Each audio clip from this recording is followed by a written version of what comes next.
So you're back in the game? I guess. So, Age of History 3, guys. So this is one of my first videos one of my few videos when I'm gonna use my voice actually. And so, Age of History 3, guys. Brand new game. We're back. Lucas, our boy, is back with showing off uh, with his newest gameplay, the new game. Really excited for it because we're actually seeing tons of new stuff. And I don't know. I'm just recording the audio right now, so your guys are gonna probably see his gameplay in the background. I'm gonna just comment what I'm seeing, my thoughts, my ideas. Since Lucas is really looking like, I think that I liked about Lucas this time is that he's really looking for a feedback. He's looking for a feedback. He's asking on the forum like what we actually want from the game. New buildings. What about the units, the combat system, the map, the mechanics? That's a thing that I really like. Feedback is a thing that we're actually missing in today's gaming industry. So that's a thing I really appreciate. That's a thing that really few people do, and we got the gameplay right now. We can see tons of new buildings. We got the capital city, Supreme Court, military academy, tons of new shit we can play with. And a thing that I've noticed is the resources have actually changed. We don't unlike the second game, we don't just have like taxes. The only way we can earn money is taxes. We can do research points, buildings, but it's basically taxes. Meanwhile, in this new game, we have resources like fish, food, gold, iron, which is really nice. And I actually been thinking about, just like her Hearts of Iron 4, for example, the idea of making us for example, we're playing as Catalonia, just like in the gameplay. And for example, I want to invade, I don't know, Spain because they have a certain resources actually, or like they have more resources than us in certain provinces.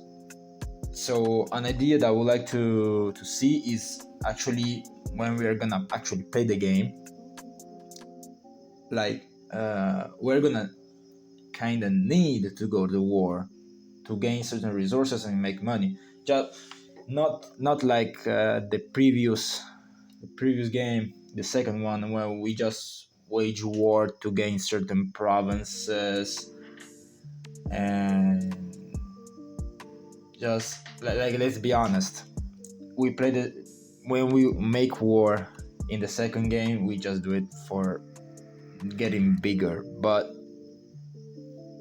bigger doesn't actually mean stronger sometimes, because you can actually just sit there and spam out buildings and investments for gaining new taxes, especially in some mods like Bloody Europe. Bloody Europe, you can just be the first power just by staying still and investing in population growth and economy. Even if you have just one province. And this is a thing that I wanna see changed in the third title. Like I wanna go war. I wanna go to war because I need money. I need some resources to gain money to make my economy stable or some kind, you know. I really like the new army mechanic that is way better than the second title. Second title was way better. A thing that I really disliked about the second one, despite being a great improvement from the first game. I don't know if you guys have played actually the first Age of History games. It's really different. It's way more simple, of course. It's way more simple. It was designed as a simple mobile game, so nothing to say against it. Of course, it was way simple, but a thing that I disliked about the second one is that the army just can move to one province. What I'm saying is that we have a war into another front, but if, for example, there is a naval invasion on the other side of our territory, for example, if we wanna take our army on another front and take it to the other, it's gonna be tough, because this army is gonna take a lot of time to engage with the other front, because they can just traverse, they can just pass one province per turn. This, I think, that is really annoying. So I think that I want to see is that in our own territory, in our annexed provinces, I want to see a really speedy army. Like, example, as we can see in the gameplay, Lucas is making war against France, and he's moving pretty normal. He's using normal speed. But if, for example, we need reinforcements, we're gonna recruit another army from Aragon, and in no time they're gonna go to France. In no time. That's the thing I want to see, because often, and I'm pretty sure I'm not the only one that sees this happening in the second game. Often we have an invasion, and I'm talking about countries with bigger territories, like for example Russia. If we're raiding Russia, very often we're gonna arrive deep into their territory, and we're gonna lose our army, of course, because it's war, we die. Duh. But we're gonna need reinforcements. But before new reinforcements arrive, it's gonna take a lot of time, a lot of turns that the enemy is gonna use to gain back the provinces that they conquered. So it's kind of a stalemate, actually. Like we're going back and forth. I don't like this. I wanna improvement about this. Like, I think that we need improvement on this game is on actually conflicts on a large scale, like we see in Hearts of Iron 4. Like, I wanna, for example, fight Russia without being annoyed by stuff like this. I don't wanna fight, for example, the French colonial empire without stuff like this happening, because it happens also with like colonial powers, UK as well, in, like, for example, the World War II era. And that's the thing I want to see. Also, feedback from the gameplay. So far, from what I'm seeing, the each army, as we can see in the invasion of France, we have our provinces, or we have, of course, our set of provinces, which are kind of small, which is a good thing. I like small provinces. But our army is gonna conquer like 4 or 5 provinces. That's not the thing I really like, to be honest.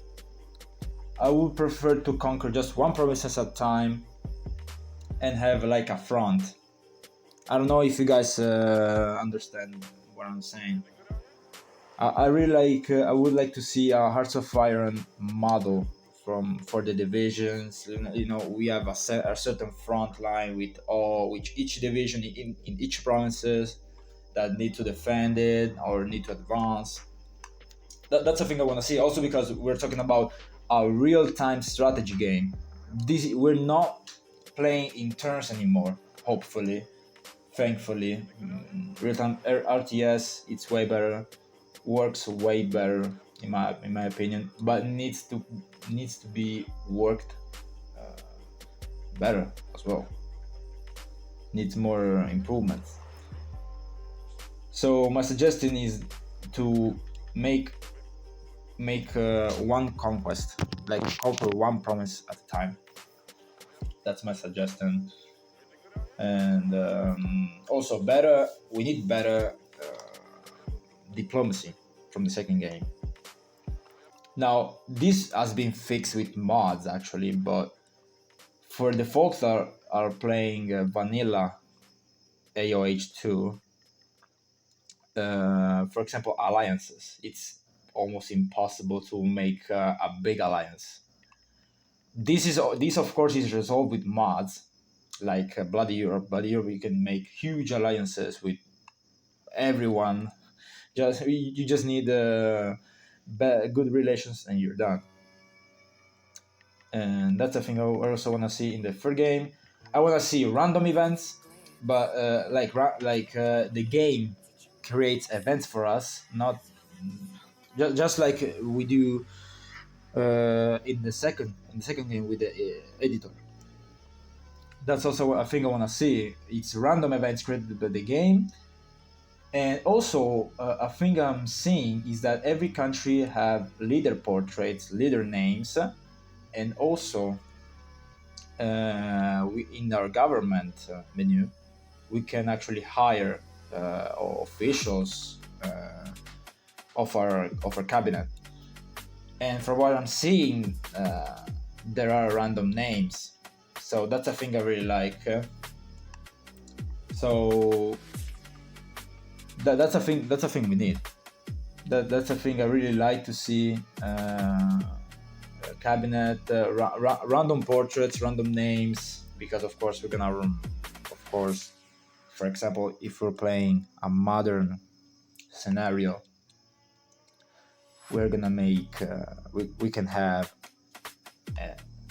for example, if we're playing a modern scenario, and for example we're gonna go into, I don't know, the 2040s, of course we're gonna need random portraits and random names, because of course we don't know who's gonna be the leader of our country in 2040, of course. And nothing to say. That's all. I'm done talking about. Pretty much done. The gameplay is here.